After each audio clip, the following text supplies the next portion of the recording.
Okay, welcome colleagues to the Global Coalition to Address Synthetic Drug Threats, Subworking Group Meeting 3.1, February 28th, 2024. My name is Brian Morales, and I have a few administrative announcements to get us started today. First, we committed last time to discuss how we are going to engage the private sector. Well, here it is. The coalition is going to foster private sector partnerships at national, regional, and international levels over the next several months, targeting 6 industries in particular: chemical, shipping, consignment, social media, e-commerce, and banking.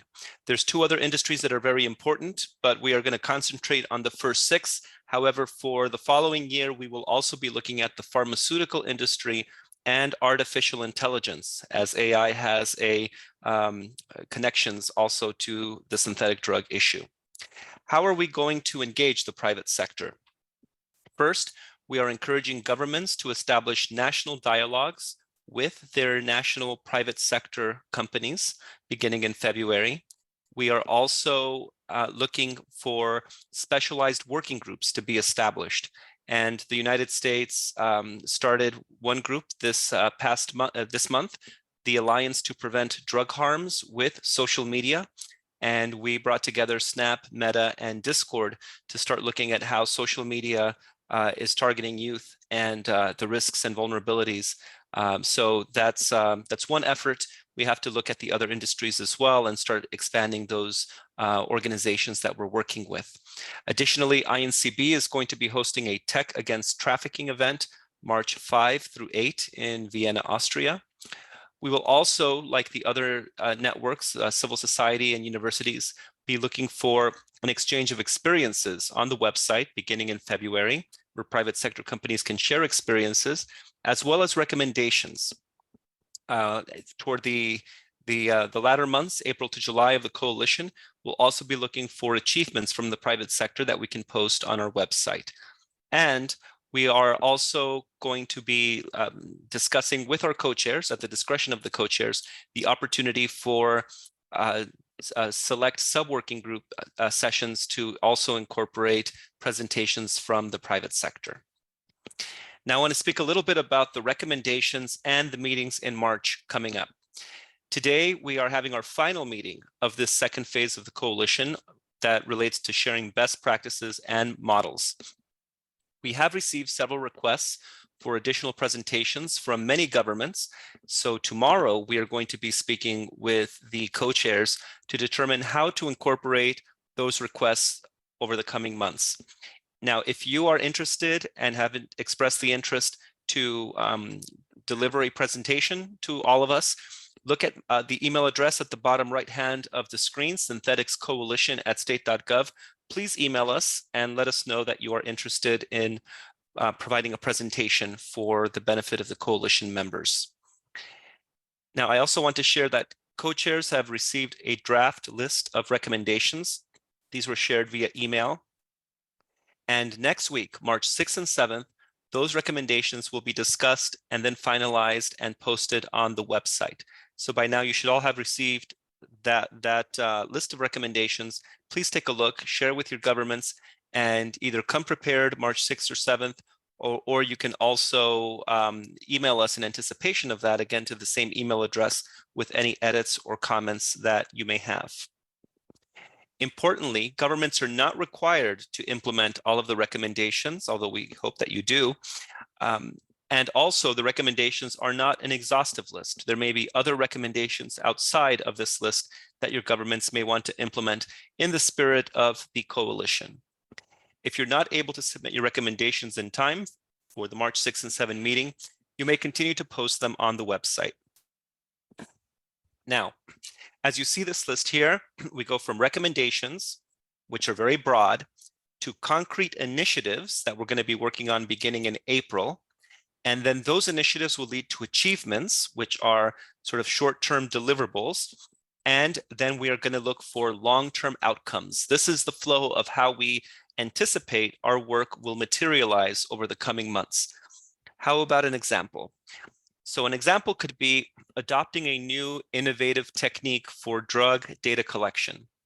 What could be the initiatives that support that recommendation? Well, We have a screening tool called the Assist that many of you in the health field will know as people come into treatment. That's been digitized, as we heard in one of our previous sessions. So that's one tool.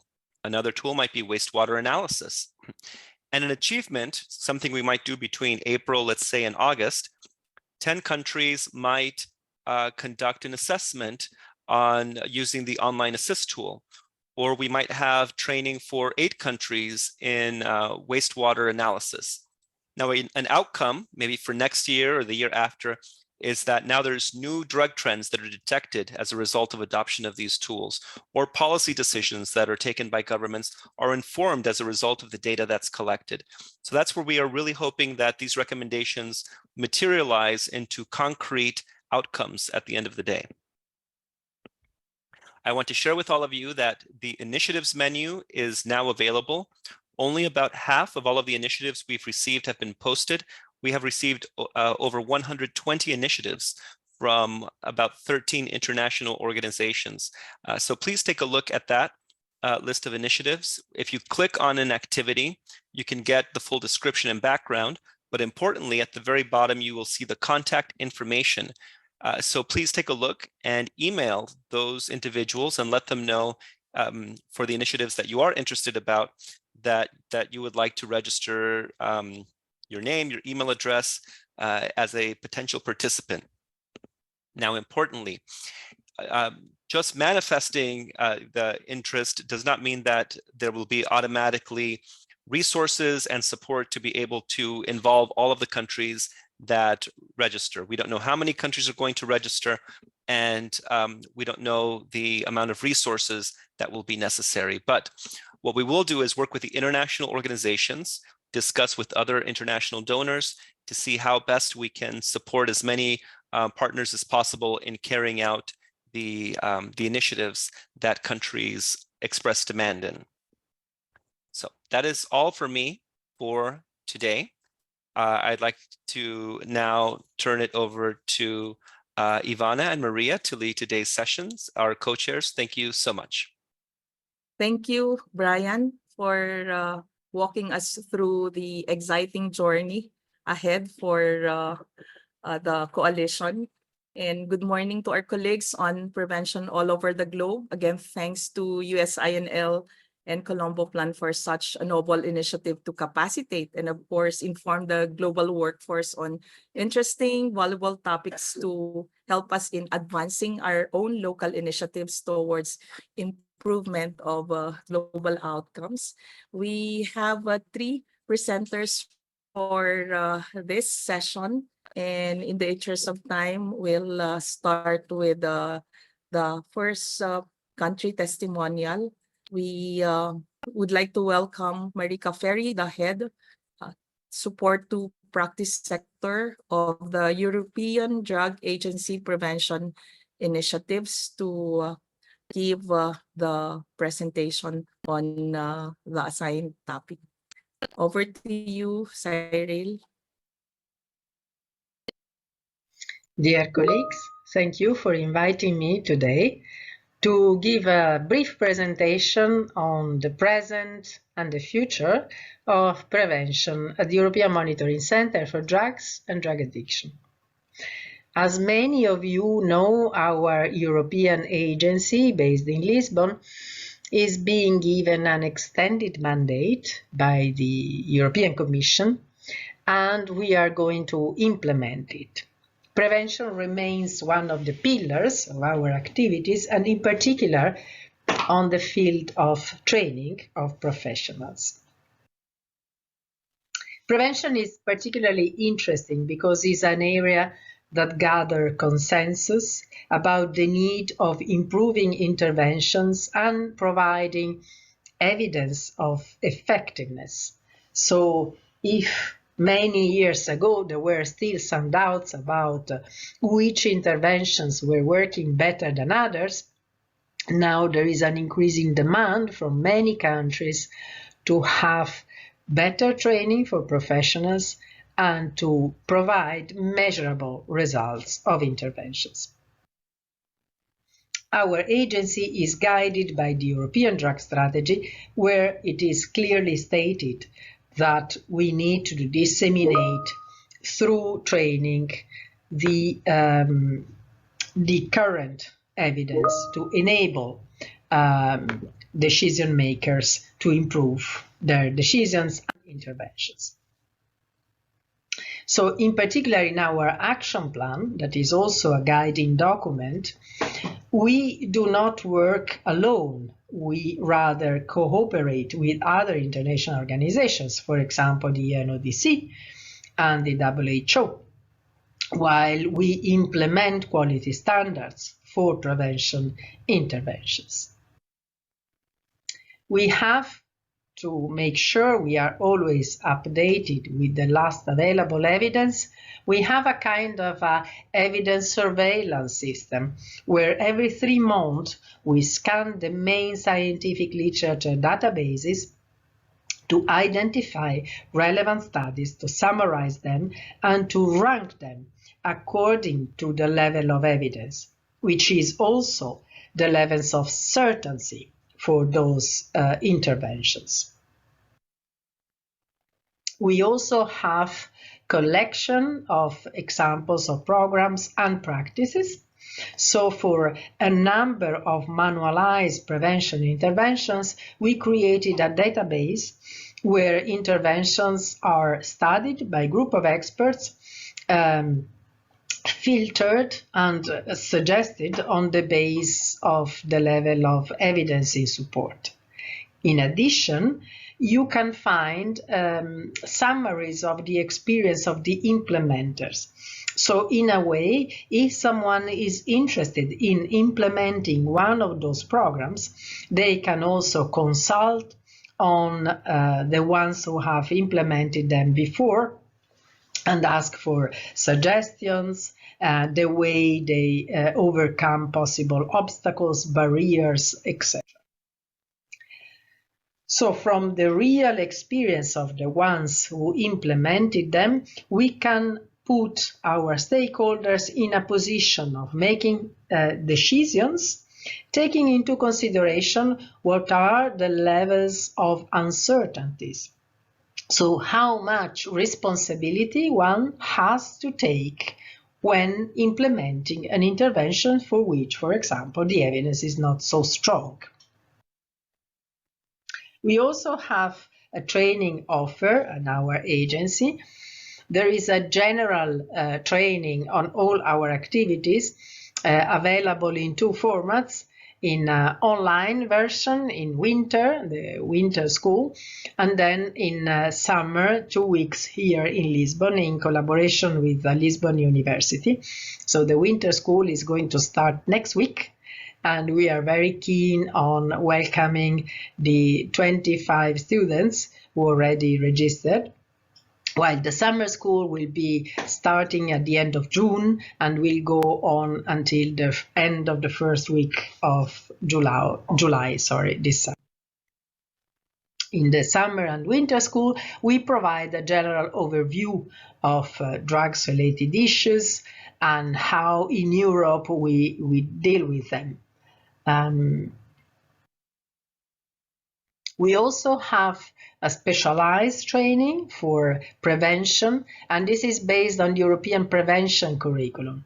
The European Prevention Curriculum is the result of several European-funded projects collecting available training and adapting to our local context, regional context. This is also available online on a platform that we called PLATO, and where students can register, taking the training, synchronous training, so the teachers are really live and connected, and then they can remain in contact through this virtual community of practice. This is the trajectory that the students can decide to have. At the best, the higher level, they can become trainer of, so through a process of training of trainers. This is the last EUPC training we offered in Berlin this year, and then the target population of this training are the so-called decision, opinion, and policy makers, to make sure that people taking decisions over prevention know the basic and are able to enabling others to implement them. So the EUPC is quite successful, has been also nominated in several European action plans, and it has been mentioned in Spain, Italy, Greece, and Ireland as a prerequisite to providing prevention interventions. These are the figures of already trained trainers in the European countries. And then we are providing this training also through our international cooperation project, namely in this case for the Latin American countries through the COPOLAD project. And there will be a next phase that will address frontline professionals like teachers, social prevention workers, and law enforcement. And this will be is being developed through a European funded project called Politeia. So what we are trying to do is to maximize the results of the European funded project through providing sustainability and continuation of these projects through our platform. And then we are trying also to help the Latin American countries to create something similar to exchange, so an inventory of programs ready to be applied, including experiences from prevention experts who apply them. This image I stolen on the internet tends to give an impression of what are the three pillars at the base of the new mandate. So we have monitoring, preparedness, and capacity development. And then we will briefly see what are some proposals we are preparing for the new agency. These are just the preliminary proposals that we are already preparing. So one is to upscale the PLATO platform to make it ready for delivering training also for treatment, harm reduction, and several prevention training in national languages, also to support the initiatives at European level. Another close program is called EUCOMP, and it will be like an inventory of curricula to be adapted or adopted at European level. The idea is really to open up our doors and to look what has been already developed outside, to make the best use of available resources and to avoid duplication of efforts. This will be probably the most ambitious of our programs. It's called You Decide, and is aimed at being a decision-making online toolkit that should make available all the current evidence and information we have in our agency and out of our agency, to integrate them and to support countries to take decision-making that will always be inspired by their values, but based on facts available through our agency. And then, to support the implementation of evidence-based interventions, another projects proposed will take into consideration the existing quality standards to help professionals measure the quality of their services and systems and interventions.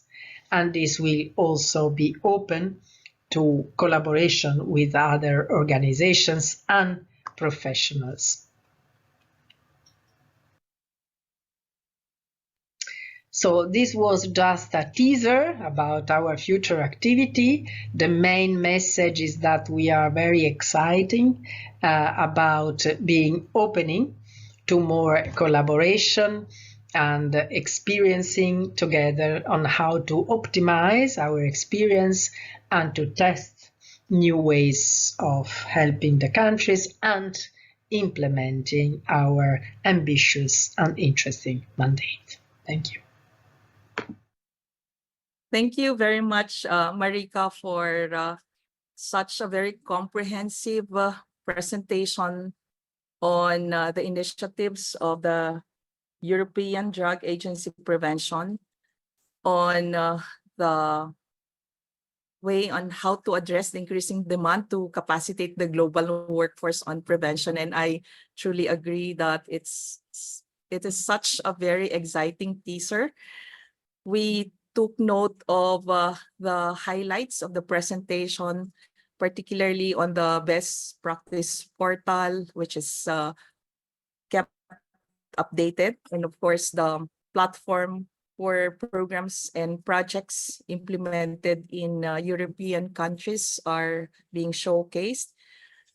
This does not only provide a platform for capacity building on European prevention curriculum, but also a platform where consultations can be made possible so that we can expect our countries to know more about the real experiences and how you implement it, and eventually come up with their own decisions on what to adopt.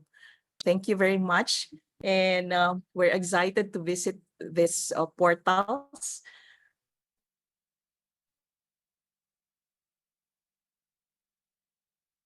Our next presenter, we have the Assistant Secretary for the Department of Education Prevention to address stigma and discrimination. Let's welcome Dr. Dexter Galban, Assistant Secretary of DepEd.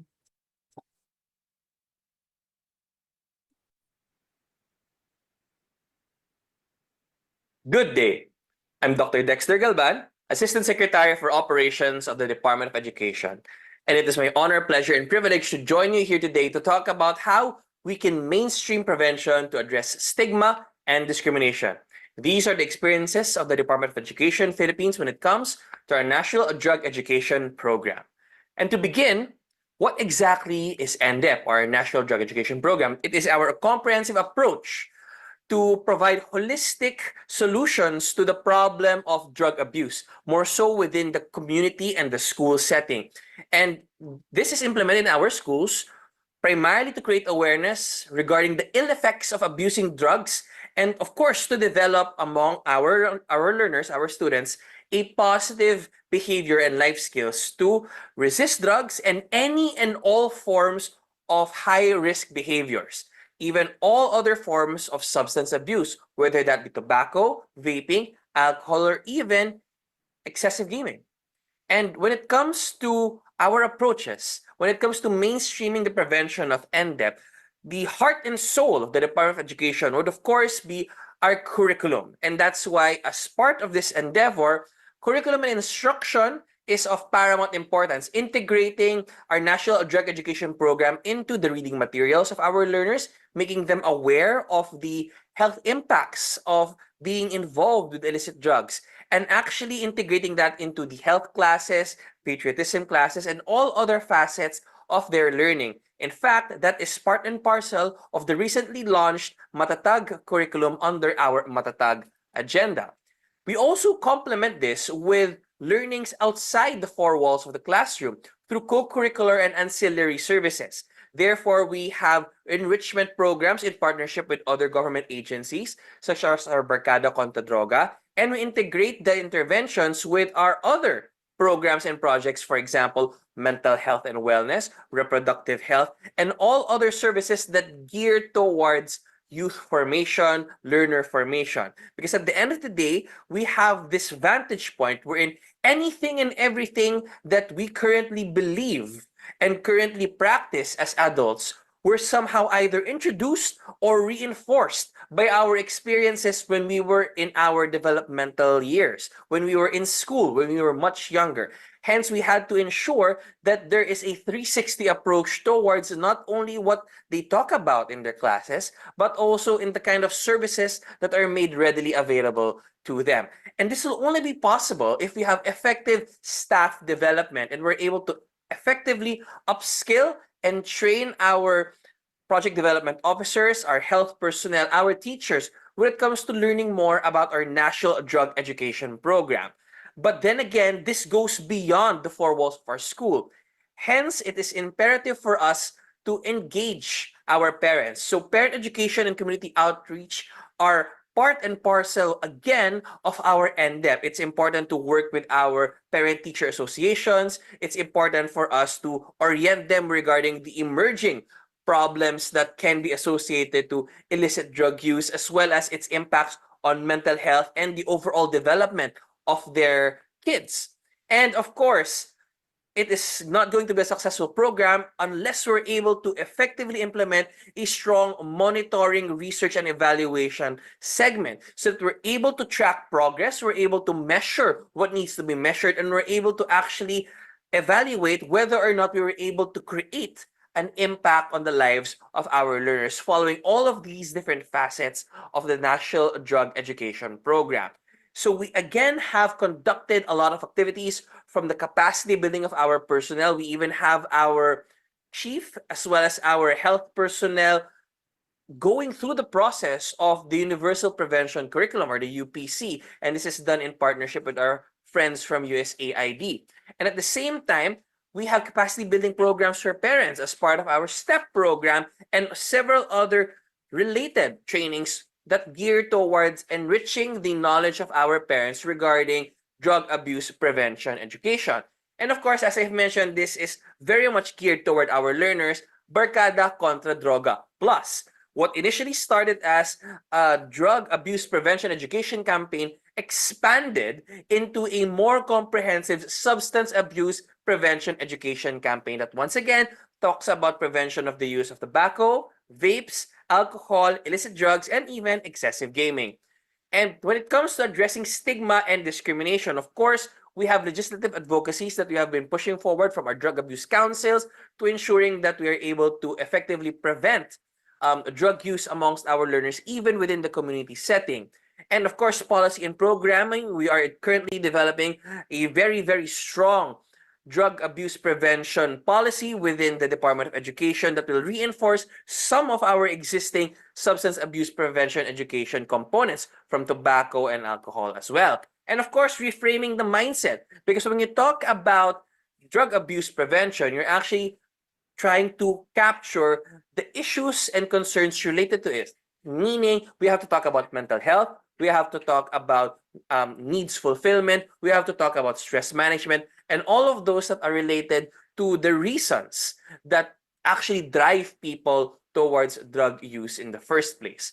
And we're very thankful that now, for the first time ever, the Department of Education and the Department of Health of the Philippines are working hand in hand in unison, using the exact same framework and complementing each of our programs under one banner. Because we have the Oplan Kalusugan sa DepEd under the Department of Education, and at the same time, the Healthy Learning Institutions framework under the Department of Health. And merging these two under one banner allows us to ensure that there's no duplication, there's better complementarity, and we're able to ensure effective delivery of our services to our learners, from mental health, substance abuse prevention, and of course, NDEP.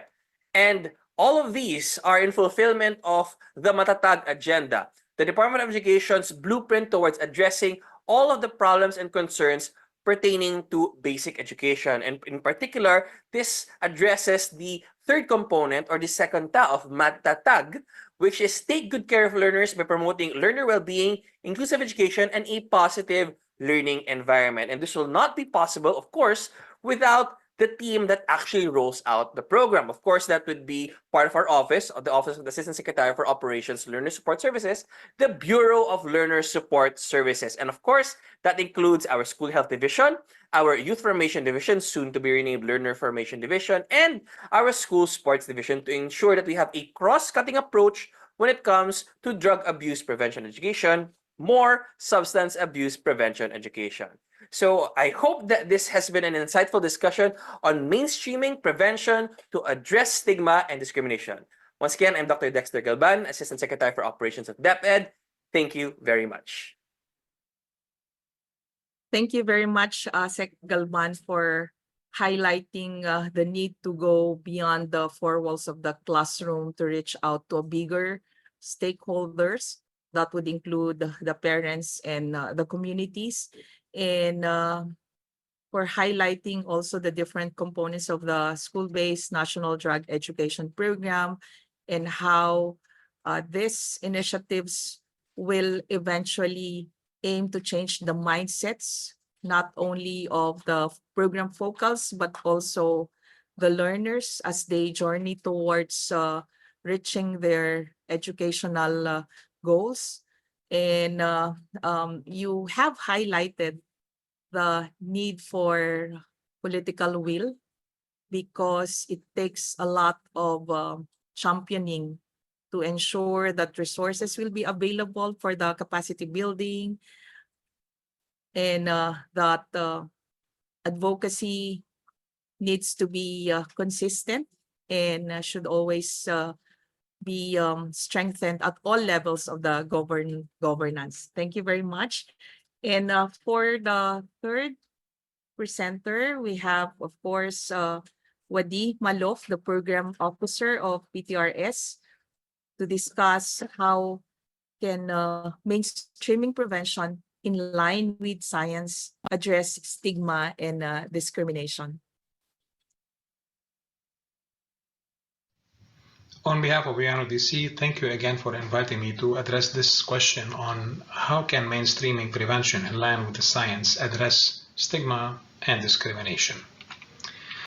First of all, it's important to reflect on one of the important messages of the prevention standards, UNODC, WHO, International Standards on Drug Use Prevention, to be more specific. That shift of paradigm of initiation of drug use being not the result of a free and independent choice, especially at a young age, that a child or an adolescent or young adult can take, where messages of just saying no is not enough. And that's a key component of the shift of paradigm. Why?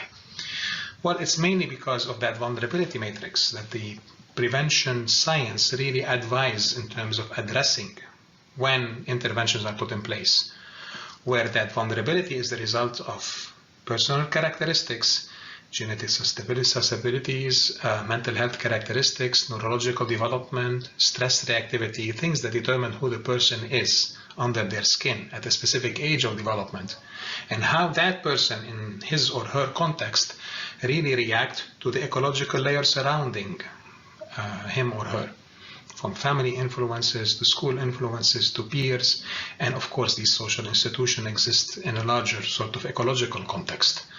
Raising a child is challenging, but raising a child in the context of conflict, displacement, social inequalities, violence at the community level is different. The same applies for school, and the same context of peers is also influenced by this larger ecological context.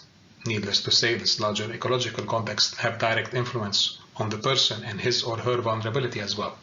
So it's important to remember and reflect for policymakers that a child that's aggressive or have, and let's say, high reactivity to stress in the context of a family that is neglectful, let's say at best, or abusive at worst, in the context of poor social attachment in the school environment or in context of conflict and violence, requires much more than information about drugs, requires support for his or her characteristics and for the ecological layers around that person. So just say no or information about drugs is merely scratching the surface and actually is not enough for that level of support. Another important, this is what the prevention standards say, another important characteristic of the messaging of the prevention standard is that evidence-based prevention is a developmental approach addressing intellectual, language, cognitive, emotional, and social competencies that the child needs at a different age of development. And this is where we see the level of intervention that the prevention standards talk about. as early as when the child is in the embryonic stage of the pregnant mother. And going on, for every age of development, you need different programs to address that development in a healthy and safe way. And the context of socialization of the brain with the environment around him or her is a key message moving forward. And that's also a radical shift in the paradigm of addressing the responses that is also key in addressing stigma. It is larger than just an innate or a kind of personal decision of yes and no, and a child being a good child or a bad child that needs to be contextualized in a preventive modality of application. Needless to say as well, you have a variety of interventions, universal. Any child at a certain age might benefit from these social interactions, social services or preventive services. These are the green lined interventions, but also there are children that are in the orange zone, meaning these are selective intervention for kids that are at higher risk than the normal population because of the context they are in or for their personal characteristics. Also indicated level of interventions, meaning that these are interventions for symptomatic children that need to be addressed early before it evolves into something more. All of these contexts are key for policymakers to understand and change their paradigm that is stigmatizing the person for the context they happen to be in. The third and very important message that kind of assembles everything that we said so far is that anyway, in the context of prevention, the point of focus for an evidence-based intervention is not the drug, is not the substance, but it's rather the individual and how we can support that individual moving forward. And this is exactly why, in the context of our World Drug Day, as of last year, that was our main slogan as UNODC moving forward. Put people first. Think about the people. Think about the person. And this is the key message in terms of stopping stigma and discrimination. And that's why starting with prevention and having a programmatic approach of prevention that is based on science can help addressing stigma before substance initiation kicks in. And post-initiation, and when the person has all of these vulnerability and the substance is in that person, of course, that substance that is hijacking the decision-making processes of the person also can be assimilated in an unstigmatized way and approved and understood by the policymakers in a more comprehensive way, rather than judging the person, judging for the decision, judging the person for what that person has been exposed to, either personally or through the ecological layer around them. And these are key features of addressing stigma and discrimination, and this is how science helps address stigma and discrimination. Thank you for that brief message to you, and hopefully it passed it on. Thank you again for this opportunity. Thank you very much, Wadih, for again helping us reflect on the key concepts that policymakers should know by heart on prevention. That prevention is a developmental approach from infancy to adulthood, and that there are several settings on prevention, and for each setting we have evidence-based interventions that work and does not work, and that socialization is key. We are always being reminded of the role of socialization, and thank you for helping us also reflect on people first, which is the key message when we would like to try and address social stigma, and reflecting on the vulnerabilities of people as they go towards initiation and preventing, of course, initiation. Thank you very much for those insights. And now we will open the floor for discussion. We would like to welcome our colleagues out there to actively engage in our discussion. And